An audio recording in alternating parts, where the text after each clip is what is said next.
La lluvia golpeaba las ventanas del consultorio cuando el doctor Alejandro Fernández recibió a su último paciente del día. Eran las 23:15, un horario absolutamente inusual para una consulta, pero el hombre había insistido por teléfono en que era urgente. Dijo que viajaría al día siguiente y que este sería su único momento disponible. Alejandro, siempre demasiado dedicado al trabajo, quizás por culpa, quizás por adicción, aceptó. El consultorio estaba en el piso 12 de un edificio comercial en el barrio de Salamanca de Madrid. A las 11 de la noche, el lugar era un desierto de pasillos iluminados por luces fluorescentes frías. Alejandro siempre se sentía incómodo allí después del horario normal, cuando los otros profesionales ya se habían marchado, dejando solo el eco de sus propios pasos y el zumbido del aire acondicionado. El timbre sonó. Alejandro respiró profundo y abrió la puerta. El hombre frente a él tenía aproximadamente 45 años, tal vez 50. Era difícil saberlo con precisión. Su rostro estaba marcado por cicatrices. Una especialmente profunda cortaba desde la frente hasta la mejilla izquierda. Los ojos eran oscuros, intensos, del tipo que parecía ver a través de las personas. Vestía un abrigo negro empapado por la lluvia y llevaba una cartera de cuero gastada bajo el brazo. «Gracias por atenderme, doctor», dijo el desconocido. Su voz era sorprendentemente calmada, casi suave. «Sé que es tarde. Agradezco su disponibilidad». «No hay problema», respondió Alejandro, intentando sonar profesional a pesar de la incomodidad que sentía. Había algo en la presencia de aquel hombre que lo inquietaba. «Por favor, pase. ¿Puedo coger su abrigo?» «No, gracias. Prefiero quedármelo puesto». El hombre entró al consultorio con pasos medidos, mirando alrededor con atención meticulosa, como si estuviera memorizando cada detalle. Sus ojos se detuvieron en los diplomas en la pared, en las fotografías. Alejandro solo. El divorcio se había llevado las fotos de familia. En la estantería llena de libros sobre psiquiatría y psicofarmacología. «Me llamo Ricardo Mateos», dijo finalmente, aún de pie. Alejandro sintió un escalofrío recorrer su espalda. Ese apellido, Mateos, lo conocía de algún lugar. ¿De dónde? Su cerebro comenzó a buscar en los recuerdos, intentando hacer la conexión que instintivamente sabía era importante. «Siéntese, por favor», dijo Alejandro, señalando el sillón destinado a los pacientes. Él mismo se sentó en su silla de cuero, cruzando las manos sobre el escritorio. «¿Qué le trae aquí tan tarde, señor Mateos?» Ricardo no se sentó. Permaneció de pie, mirando por la ventana hacia la ciudad iluminada allá abajo, hacia la lluvia que transformaba las luces de la Gran Vía en manchas borrosas de neón y amarillo. «He venido a disculparme, doctor», dijo él, sin desviar la mirada de la ventana. «Por los últimos 15 años...» El psiquiatra frunció el ceño. «¿Disculparse? Me temo que no le conozco, señor Mateos. ¿Está seguro de que no está confundiendo?» «No estoy confundiendo nada». Ricardo se giró lentamente, y por primera vez, Alejandro vio la profundidad del dolor en aquellos ojos oscuros. No era rabia, era algo mucho más antiguo, más profundo. Era duelo. «Pero yo sí le conozco a usted, doctor Fernández. Muy bien, mejor de lo que imagina». Alejandro sintió su corazón acelerarse. Había algo profundamente perturbador en la calma de aquel hombre, en la forma como hablaba, como si cada palabra fuera cuidadosamente pesada y medida. «Hace 15 años», continuó Ricardo, «usted atendía en la clínica Nuestra Señora del Pilar, en Chamartín. Era un lugar bonito, bien decorado, para pacientes privados. Usted era considerado prometedor, uno de los jóvenes talentos de la psiquiatría madrileña. Tenía una paciente llamada Marina Álvarez». Hizo una pausa. ¿La recuerda? La sangre de Alejandro se congeló. Marina. Ese nombre atormentaba sus noches desde hacía década y media. El rostro de ella aún aparecía en sus pesadillas. Los ojos verdes asustados, el cabello castaño siempre recogido en un moño deshecho, las manos temblando mientras contaba sobre las voces que escuchaba. Marina Álvarez, la paciente que él había fallado en salvar. La mujer que se había arrojado del 10º piso del edificio donde vivía en Pozuelo de Alarcón, 3 días después de que él redujera su medicación contra la recomendación expresa de sus colegas en la clínica. Él pensaba que sabía más, que tenía una comprensión más profunda del caso. Tenía 28 años, era brillante, arrogante, estaba seguro de que tenía razón. Estaba equivocado, y Marina pagó el precio. ¿Cómo conocía a Marina? Alejandro apenas podía respirar. Sus manos comenzaron a temblar y las escondió bajo el escritorio. Era mi hermana. Ricardo dio un paso hacia adelante y Alejandro instintivamente retrocedió en su silla. Mi única familia. Nuestros padres murieron en un accidente de tráfico en la A6 cuando éramos jóvenes. Yo la crié, cuidé de ella cuando comenzó a enfermar. Busqué los mejores médicos que podía pagar y ella murió porque usted fue demasiado arrogante para escuchar a los otros médicos, porque usted pensó que sabía más que todos. Alejandro se levantó, temblando. La sala pareció encogerse a su alrededor. Fue un error de juicio terrible. Yo cargo esa culpa todos los días. Usted no sabe cuánto. El juicio que la familia inició, la suspensión temporal de la licencia, las sesiones interminables con el colegio de médicos, mi matrimonio desmoronándose, las noches sin dormir. Su voz estaba fallando. Pagué por eso. Dios sabe que pagué. ¿Pagó? La voz de Ricardo se elevó por primera vez. Rabia finalmente rompiendo la superficie de aquella calma. Usted perdió su licencia por 6 meses. Su matrimonio terminó. Pagó algunas multas. Y ahora está aquí, en este consultorio bonito, con su vida reconstruida, atendiendo nuevos pacientes, ganando su dinero. Rió, un sonido amargo y quebrado. Mi hermana pagó con la vida, doctor. Yo pagué perdiendo a la única persona que me quedaba en el mundo. Usted no tiene ni idea de lo que es un pago verdadero. Alejandro miró hacia la puerta, calculando si podría alcanzarla antes que Ricardo. El hombre era más grande, probablemente más fuerte, y había algo en la forma como se posicionaba, en la tensión de sus músculos bajo el abrigo, que sugería que podía ser rápido si era necesario. No intente correr, dijo Ricardo, como si leyera sus pensamientos, pero su voz volvió a ser calma, esa calma perturbadora. No he venido aquí para lastimarlo, doctor, físicamente al menos. Necesita escuchar el resto, necesita entender. ¿Qué quiere de mí? Alejandro escuchó el pánico en su propia voz. Ricardo sacó un sobre grueso de la cartera de cuero que llevaba. Era amarillento en los bordes, claramente antiguo. Hace 15 años, en el funeral de Marina en el Tanatorio de La Paz, sostuve este sobre y juré que haría que sintiera el mismo dolor que yo sentía. Perderlo todo como yo lo perdí. Le veía de lejos a veces, seguía su carrera en el país cuando el caso se hizo público, observaba cómo se recuperaba, reconstruía su reputación, abría este consultorio. Hizo una pausa, sus dedos apretando el sobre.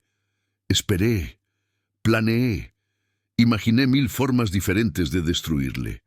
El corazón de Alejandro latía tan fuerte que podía oírlo en sus oídos. ¿Entonces es eso? ¿Venganza? ¿Después de 15 años? Déjeme terminar. Ricardo abrió el sobre. Dentro había informes médicos, recetas de la Seguridad Social, anotaciones. Hace 6 meses comencé a tener síntomas extraños. Al principio pensé que era estrés. Trabajo demasiado, duermo poco, Pero entonces comenzaron las voces, susurros al principio, diciendo mi nombre cuando no había nadie cerca. Después se volvieron más fuertes, más insistentes. Decían cosas terribles, me decían que hiciera cosas terribles. Esparció los documentos sobre el escritorio de Alejandro, quien reconoció formularios del Hospital Gregorio Marañón, de la Clínica Universidad de Navarra, del Hospital Ramón y Cajal. Fui a 5 médicos diferentes en Madrid y Barcelona. Todos dijeron lo mismo: esquizofrenia paranoide, genética, explicaron, común en hermanos. Si Marina la tenía, había gran probabilidad de que yo también la desarrollara. Ricardo rió nuevamente, pero esta vez había algo quebradizo en ese sonido.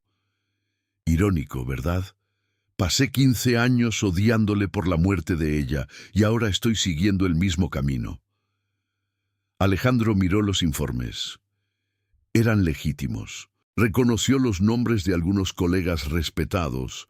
Vio las prescripciones de antipsicóticos de última generación, estabilizadores del ánimo, ansiolíticos. Lo siento, dijo Alejandro, y era verdad. Por más que tuviera miedo, había compasión allí. Pero no entiendo. ¿Por qué me está contando esto? Si ha venido aquí para vengarse. Porque necesité entender, interrumpió Ricardo, su voz volviéndose más intensa. Necesité entender qué había matado a mi hermana. Entonces hice algo que nunca había hecho antes. Conseguí acceso a los expedientes completos de ella a través de un abogado. Leí cada anotación, cada informe, cada prescripción. Leí las actas de las reuniones del equipo médico. Lo leí todo. Sacó otro conjunto de papeles de la cartera, fotocopias antiguas, algunas casi ilegibles. ¿Y sabe qué descubrí, doctor? Lágrimas comenzaron a correr por el rostro marcado de Ricardo, descendiendo por las cicatrices como pequeños ríos. Que usted tenía razón. Alejandro sintió como si el suelo hubiera desaparecido bajo sus pies. Marina había mentido a los otros médicos sobre tomar la medicación correctamente. Encontré un diario de ella, escondido en sus cosas que guardé todos estos años en el trastero. Ella odiaba los efectos secundarios de los medicamentos, la somnolencia, el aumento de peso, la sensación de estar anestesiada. Entonces, en los últimos 6 meses antes de morir, tomaba solo la mitad de la dosis, a veces menos. Ricardo pasó una mano por el rostro, intentando controlar las lágrimas. Usted fue el único médico que notó que algo estaba mal, el único que se dio cuenta de que ella estaba mintiendo, que había desarrollado resistencia al tratamiento, que necesitaba un enfoque completamente diferente. Leí sus anotaciones. Usted había propuesto un cambio gradual en la medicación, seguimiento más frecuente, posiblemente hasta un ingreso breve en el Hospital Puerta de Hierro para estabilización. Usted intentó salvarla. La voz de Ricardo se quebró completamente. Pero ella se suicidó antes de que su nuevo plan tuviera oportunidad de funcionar. 3 días después del primer cambio. Y yo pasé 15 años culpándole. Le construí como un monstruo en mi mente. Usted era el villano de mi historia, el responsable de todo mi dolor, pero el verdadero monstruo era la enfermedad y la incapacidad de Marina para aceptar el tratamiento. El silencio que siguió fue denso, lleno solo por el sonido de la lluvia contra las ventanas y por la respiración pesada de ambos hombres. Alejandro se sentó lentamente, sus piernas ya no podían sostenerle. 15 años. 15 años de culpa que cargaba como una cruz. 15 años de noches sin dormir, de pesadillas donde veía a Marina cayendo, cayendo, cayendo. 15 años de matrimonio destruido porque ya no podía conectarse con nadie, siempre manteniendo distancia, siempre con miedo de fallar nuevamente. 15 años de cada nueva paciente siendo una prueba, un desafío, una oportunidad de demostrar que no era el médico negligente que creía ser. ¿Y había tenido razón? No lo sabía, susurró Alejandro. Sobre ella no tomando los medicamentos. Lo sospechaba, pero ella lo negaba y no tenía forma de estar seguro. Pensé que estaba viendo algo que los otros médicos no veían, pero también tenía miedo de estar siendo arrogante nuevamente, de estar ignorando advertencias. Era una paradoja imposible. Lo sé, dijo Ricardo. Leí sus anotaciones, vi sus dudas, sus vacilaciones. Usted no era arrogante, era cuidadoso, atento, le importaba. Limpió las lágrimas con el dorso de la mano. Y eso hace todo peor, de cierta forma, porque significa que pasé 15 años odiando a la persona equivocada. ¿Por qué me está contando esto ahora?, preguntó Alejandro.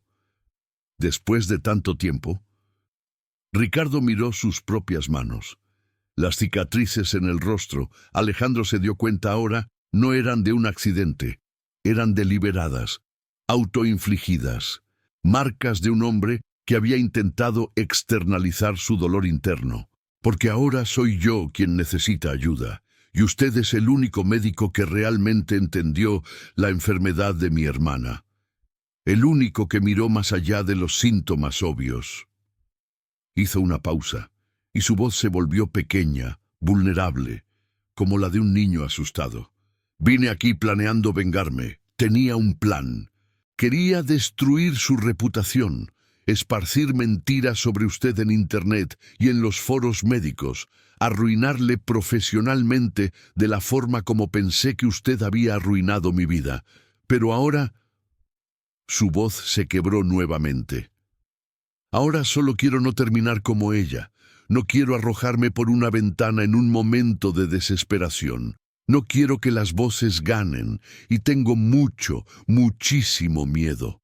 Alejandro miró al hombre frente a él, un hombre que había pasado 15 años planeando venganza contra un enemigo que nunca existió, solo para descubrir que el verdadero enemigo estaba dentro de él mismo, en la herencia genética que compartía con su hermana.